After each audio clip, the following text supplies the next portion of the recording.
Hello दोस्तों, welcome to my YouTube channel. आज मैं आप लोगों को एक्सप्लेन करने जा रहा हूँ एंशिएंट लव पोइट्री का पार्ट 23। So let's begin. तो एपिसोड की स्टार्ट में हम लोग देखते हैं कि सभी लोग पिलग्रिमेज हॉल के बाहर होते हैं और हम देखते हैं कि पिलग्रिमेज हॉल हाउची को अपनी सारी एनर्जी दे रहा होता है, जिसे देख के तो वो एन हक्की बक्की रह जाती है। और फिर हम देखते हैं कि मुगवैंग चिंगमो को अपनी गोदी में लेकर आया होता है, क्योंकि उसके अंदर बहुत ज़्यादा स्पिरिचुअल एनर्जी चली गई होती है पिलग्रिमेज हॉल की, और वो बेहोश हो गई होती है। और वो उसे ले जाकर फैंगरैन को देता है और कहता है कि इसे हेवनली पैलेस में ले जाओ, और वो भी वहाँ से चला जाता है। और तभी हम देखते हैं कि वो एन की एक दासी उससे कहती है कि अगर हिज मैजेस्टी ने आपसे पूछा कि आपने चिंगमू के अंदर का पॉइजन क्यों नहीं निकाला, तब आप उससे क्या कहोगे। जिस पे वो कुछ नहीं कहती। और हम देखते हैं कि मुगवैंग और जिंगजियान चिंगमू को देखने के लिए जाते हैं, और चिंगजियान देखता है कि चिंगमू के अंदर तो जितना भी पॉइजन था वो सब जा चुका है, और भी ज़्यादा पावरफुल हो गई है उसकी स्पिरिचुअल एनर्जी। जिस पे तभी मुगैंग उसे देखता है तो उसे पता लगता है कि इसके अंदर तो जिंगजियाओ का ड्रैगन पिल है।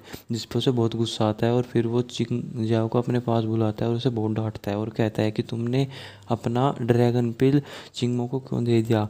तुमने उसे ये दे के अपने जीवन की सबसे बड़ी गलती की है।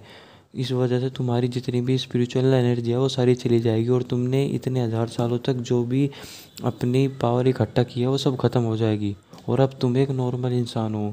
इस चीज़ की वजह से तुम मर भी सकते हो। जिस पे वो कहती है कि मैं भले ही मर जाऊं, लेकिन अगर चिंगमू और हाउची की शादी भी हो गई तब भी चिंगमू मुझे भूलेगा नहीं, क्योंकि मैंने उसकी जान बचाई थी, और मेरा ड्रैगन पिल भी उसके अंदर रहेगा। जिस पे मुगैंग को बहुत गुस्सा आता है और वो उसे सज़ा दे देता है कि इसे ले जाके कमरे में बंद कर दो। जिस पे वुएन उसे रोक लेती है और कहती है कि ये अभी कमज़ोर है, और वो उसे वहाँ से ले जाने के लिए कह देती है जिंगजियान और जिंगयाओ को कि यहाँ से लेके चले जाओ जिंगजाओ को। और तभी जब वो वहाँ से जा रही होती है वुएन, तो मुगैंग उससे पूछता है कि तुमने चिंगमो को क्यों नहीं बचाया, तुम भी तो उसे आराम से बचा सकती थी। जिस पे वो बहाना लगा देती है कि मुझे ये चीज़ का पता नहीं था। और वो कहती है कि अगर मुझे पता होता कि जिंगजाओ चिंगमू से इतना प्यार करती है तो मैं ये पहले ही कर देती। और फिर तभी हम लोग अगले सीन में देखते हैं कि चिंगमू आउची के पास जाता है, जिसे देख के आउची बहुत खुश हो जाती है और उसे अपने गले लगा लेती है। और फिर वो नोटिस करती है कि चिंगमू के स्पिरिचुअल एनर्जी तो बहुत ज़्यादा पावरफुल हो गई है। और फिर वो उस पर एक हल्का सा उस पर मुक्का मारती है, जिस पे चिंगमू को दर्द हो जाता है। तो वो कहती है कि तुम मेरे साथ फिर से मजाक कर रहे हो ना। जिस पे वो उसे कहता है कि तुम्हारी एनर्जी पिछली एनर्जी से कुछ ज़्यादा ही पावरफुल है, अब तुम मेरे जितनी ही पावरफुल हो। जिस पे वो उसे कहती है कि मुझे माफ़ करना, तुम्हें ज़्यादा ज़ोर से तो नहीं लगी। उसके बाद वो उसे फिर से आग कर लेता है, जिस पे वो भी बहुत खुश होती है। और फिर हम देखते हैं कि जिस पे चिंगमू से कहता है कि तुम्हारी अभी तबीयत ख़राब नहीं है, और वो कहता है कि मुझे अभी यहीं पे कुछ दिनों के लिए रहना होगा, क्योंकि अभी यहाँ पे अराइनस का बर्थडे है इसलिए। और वो कहता है कि लेकिन तुम्हारी अभी तबीयत ख़राब है, इसलिए मैं नहीं चाहता कि तुम यहाँ पे उनके बर्थडे पे रहो। और वो उसे कहता है कि तुम यहाँ से चेंजिंग पैलेस के लिए चली जाओ।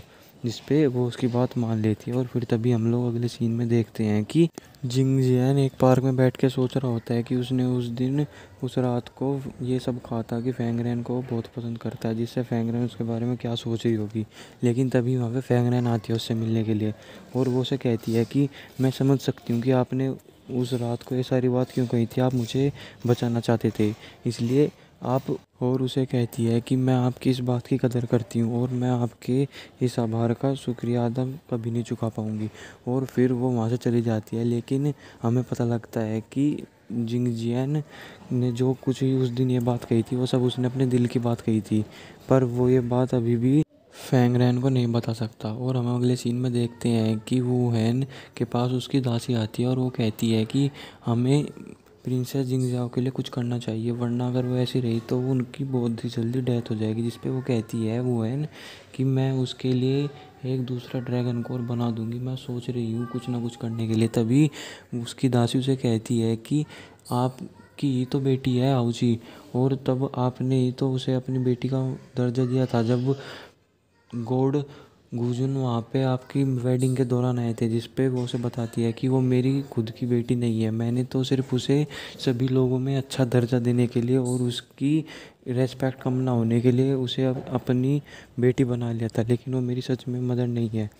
और तभी वो कहती है कि कहीं इसकी मदर कोई मॉर्टल तो नहीं है जिसकी वजह से ये ऐसी है, इसकी स्पिरिचुअल वेन्स इतनी कमज़ोर है, तब भी वो कहती है कि अगर हाउची सच में ही गुजुन की बेटी है तो उसके पास भी ड्रैगन कोर होगा। और जिस पे उसे एक आइडिया आता है कि मेरे पास एक अभी उपाय है कि हमें जिंगजियाओ का ड्रैगन कोर वापस मिल सकता है। और फिर तभी हम लोग देखते हैं कि चिंगमू हाउची का बहुत ज़्यादा ख्याल रख रहा होता है। वो दोनों अपना हैप्पी टाइम एंजॉय कर रहे होते हैं, बात कर रहे होते हैं। वो उसे अपने ही हाथों से सूप भी पिलाता है और वो दोनों अपने टाइम में बहुत एंजॉय कर रहे होते हैं। और फिर वो उसे वहाँ पे आराम करके कहने के लिए वहाँ से चला जाता है। और फिर जब वो वहाँ से बाहर जाता है तो वो देखता है बाहर जिंग या उससे मिलने के लिए आता है और उसे बहुत डांटता है कि तुम्हारी वजह से मेरी बहन वहाँ पे इतनी बीमार हो गई और उसने अपना ड्रैगन कोर भी तुम्हें दे दिया। जिस पे वो कहता है कि मैं आपकी बहन का एक कर्ज अपने जीवन में नहीं चुका पाऊँगा और मैं उसके लिए अगर मुझे अपनी जान भी देनी पड़े तो मैं अपनी जान ज़रूर दे दूँगा। और तभी वहाँ पे जिंग जियान आ जाता है और अपने भाई को रोक लेता है कि भाई आप रुक जाइए। जिस पे उसका भाई कहता है कि तुम अब भी इसकी साथ दे रही हो, एक बाहर वाले का साथ दे रहे हो, तुम अपनी बहन को छोड़ रहे हो। जिस पे वो कुछ नहीं कहता और फिर वो वहाँ से चला जाता है। और हम देखते हैं कि हाउची फैंगरैन के साथ बैठी हुई होती है और वो दोनों चेस खेल रहे होते हैं। तभी फैंगरैन हाउची से पूछती है कि तुम्हें सडनली पिंगलगिरी में जोल ने अपना मालिक कैसे चुन लिया। और जिस पे वो उसे कहती है कि मुझे खुद भी ये बात नहीं पता। जिस पे वो फैंगरैन कुछ अंदाज़ा लगाती है और कहती है कि जब डीमन किंग जियन ने आप हमारे वहाँ पे चिंग चिंग पैलेस में आए थे तो उन्होंने कहा था कि तुम्हारी जो स्पिरिचुअल वेन्स हैं उन पे एक सील लगी हुई है। और वो उन्होंने कहा था कि तुम गॉडेस सेंग्यू की एक दासी थी और तुम्हारे पास बहुत ज़्यादा पावर थी। जिस पे वो कहती कहीं तुम गॉडेस सेंग्यू से तो रिलेटेड नहीं हो और क्या पता तुम ही उनका पुनर्जन्म हो। जिस पे वो कुछ नहीं कहती और वो कहती है कि हमें यहाँ से चेंजिंग पैलेस में वापस जाना है बहुत जल्दी, क्योंकि यहाँ पे अभी हेवनली एम्प्रेस का बर्थडे आ रहा है और मुझे चिंगमू ने कहा है कि तुम्हें अभी वहाँ पे जाके रेस्ट करना चाहिए। लेकिन जब वो दोनों बात कर रहे होते हैं तभी वहाँ पे जिंगजियाओ आ जाती है और उसे अपने साथ ले जाने के लिए कहती है। जिस पे फैंगरैन मना करते हैं लेकिन हाउची कहती है कि नहीं, मैं ये सब अपने आप संभाल लूँगी। और वो उसके साथ चली जाती है। और तभी हम लोग देखते हैं कि जिंगजियान और चिंगमू लॉर्ड दोंगा के पास जाते हैं और चिंगमू लॉर्ड दोंगा से पूछता है कि आपको क्या पता है कि कोई रास्ता है कि मैं अपने शरीर से ड्रैगन कोर को बाहर निकाल सकूं और जिस वजह से मुझे भी कुछ ना हो। जिस पे वो कहते हैं हाँ, एक रास्ता है।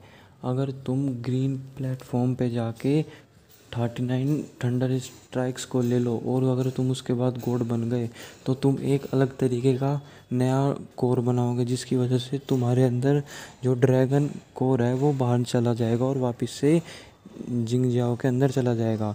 और लेकिन वो कहते हैं कि तुम्हारी पावर अभी इतनी पावरफुल नहीं है कि तुम वो ड्रैगन कोर बना सको। और आज तक कोई भी ऐसा नहीं हुआ है इन पिछले 60,000 सालों में कि कोई भी गॉड बना हो। जिस पे वो कहते हैं कि अगर तुम ऐसा करोगे तो तुम्हारी जान जाने की बहुत ज़्यादा चांस है और तुम्हारी सोल भी हमेशा के लिए ख़त्म हो जाएगी। और हमें अगले सीन में दिखाया जाता है कि हाउची को जिंगजैन अपने साथ लेके आ गई होती है और उससे कुछ बात करने लगती है। और तभी हमें यहाँ से सीन शिफ्ट कर दिया जाता है और हमें दिखाया जाता है कि जिस पे चिंगमू को जिंगजैन कहता है कि तुम ऐसा कुछ भी नहीं करोगे। जिस पे फिर चिंगमू उनसे पूछता है कि क्या कोई और रास्ता है, जिस पे वो कहते हैं कि नहीं, और कोई रास्ता नहीं है। और तभी वो चिंगमू और जिंगजैन उन्हें वहाँ से नमस्ते करके जाने लगते और लॉर्ड दोंगा चिंगमू को एक येलो कलर का एक डॉग देते हैं और वो उसे कहते हैं कि मुझे ये माउंट लुकआउट पे मिला था और मैं इसे अपने साथ लेकर आ गया था, लेकिन ये मेरे साथ आ तो गया लेकिन ये मुझे पसंद नहीं करता और मैं चाहता हूँ कि तुम उसे अपने साथ ले लो। जिस पे वो कहता है कि मैं इतना प्रीशियस गिफ्ट आपसे नहीं ले सकता। जिस पे वो कहते हैं कि ये कोई बड़ी बात नहीं है। जिस पे वो उन्हें धन्यवाद कर देते हैं और वो वहाँ से चले जाते हैं। और हम दूसरी तरफ देखते हैं कि जिंगजाओ के साथ हाउची बैठी हुई होती है और जिंगजाओ से कहती है कि अब चिंगमू है जो सिर्फ मुझसे शादी करेगा क्योंकि मैंने उसकी जान बचाई है और उसके अंदर अब मेरा ड्रैगन कोर है, इसलिए वो अब मेरे एक कर्ज में है और तुम उससे शादी करने के बारे में सोचना भी मत। और अगर तुम चाहती हो कि चिंगमू एक अच्छी ज़िंदगी जिए तो यहाँ से प्लीज़ तुम चली जाओ और हम दोनों के बीच में एक प्यार दो करने वालों के बीच में रोड़ा मत बनो। और वो बहुत उदास हो जाती है हाउची और वहाँ से जाने लगती है। लेकिन तभी वहाँ पे चिंगमू आता है और जिंग जाओ को फिर से ये बात क्लियर कर देता है कि मैं अपनी इस ज़िंदगी में तो सिर्फ हाउची से ही प्यार करता हूँ और उसी से ही शादी करूँगा और मैं आपसे शादी नहीं करूँगा। जिस पे उसे फिर बहुत ज़्यादा तकलीफ़ होने लगती है जिंग जाओ को, क्योंकि उसके पास उसकी पावर भी नहीं होती। और तभी वो कहती है कि तुम मेरे साथ ही ऐसा क्यों करते हो, जिस पे वो उसका कुछ जवाब नहीं देता। और फिर तभी हम लोग अगले सीन में देखते हैं कि वो एन को उसकी दासी बता रही होती है कि जब मैं चेंजिंग पैलेस के उस खुफिया कमरे में गई थी जहाँ पे सिर्फ गॉड गुज नहीं जा सकते, तो वहाँ पे मुझे कुछ ज़्यादा खास तो नहीं मिला, पर मुझे ये एक पोर्ट्रेट मिली और वो पोर्ट्रेट बाईशुएन की होती है। और वो कहती है कि मुझे वहाँ पे गॉड तेंची के बारे में भी कुछ पता चला है और मुझे लगता है कि ये जो हाउची और चिंगमू है ये दोनों ही ट्रू गॉड बायजू और ट्रू गॉड सेंग हुई है। जिस पे वो हैन भी थोड़ी सी हैरान सी हो जाती है। और फिर तभी हम लोग अगले सीन में देखते हैं कि तेंची के पास 3 हेडेड ड्रैगन और जियान होते हैं, जिस पे 3 हेडेड ड्रैगन तेंची से माफ़ी मांग रहा होता है, कि कह रहा होता है कि मुझे माफ़ कर दीजिए, मैं आपके पावर के बराबर का नहीं हूँ। और वो कहता है कि मुझे माफ़ कीजिएगा, मैंने चिंगमो को घायल कर दिया। जिस पे वो बहुत गुस्से में आ जाता है तेंची और उस पर हमला कर देता है और उसे कहता है कि और सीजीएन को भी डांटता है कि तुमने ये बात मुझे आगे क्यों नहीं बताई। जिस पे सीजीएन उससे माफ़ी मांगता है और फिर वो उसे वहाँ से जाने देता है। और फिर तभी हम लोग देखते हैं कि सीजीएन के पास जियान आता है और जियान को देख के सीजीएन कहता है कि मुझे माफ़ कीजिएगा। जिस पे वो कहता है सीएन कि मुझे पता है मास्टर ने जो भी तुमसे कहा वो तुम्हें बहुत बुरा लगा होगा। जिस पे वो कहता है कि नहीं, मेरी इतनी काहिम्मत कि मैं लॉर्ड को अपने कुछ अपोज करने के लिए कह सकूं। जिस पे जेन कहता है कि उन्होंने कहा है कि तुम्हें हाउची पे ध्यान रखना है। जिस पे वो कहता है कि हाँ मुझे माफ़ कीजिएगा, मुझे 3 हेडेड ड्रैगन ने ये नहीं बताया था कि उसने हाउची पे हमला किया, उसने सिर्फ मुझे ये कहा था कि मैंने चिंगमू पे हमला किया। जिसमें वो कहता है कि इसमें चिंगमू भी शामिल है। और फिर वो उन्हें कह देता है जियन कि मुझे माफ़ कीजिएगा, मैं आगे से इस चीज़ का ख्याल रखूँगा। जिस पे जियन वहाँ से चला जाता है। और फिर तभी हम लोग अगले सीन में देखते हैं कि चिंगमू के पास हाउची आती है और चिंगमू उससे पूछता है कि तुम अभी तक यहाँ पे क्या कर रही हो, तुम चेंजिंग पैलेस नहीं गई। जिस पे वो कहती है कि मुझे तुम्हारे साथ कुछ समय बिताना है। और वो कहती है कि मुझे तुम अपने साथ स्टार दिखाने के लिए लेके चलो। जिस पे वो कहता है कि बस इतनी सी बात, और वो उसे अपने साथ लेके चला जाता है। और फिर इसी के साथ हमारे इस एपिसोड की एक्सप्लेनेशन यहीं पे ख़त्म हो जाती है। Thank you guys.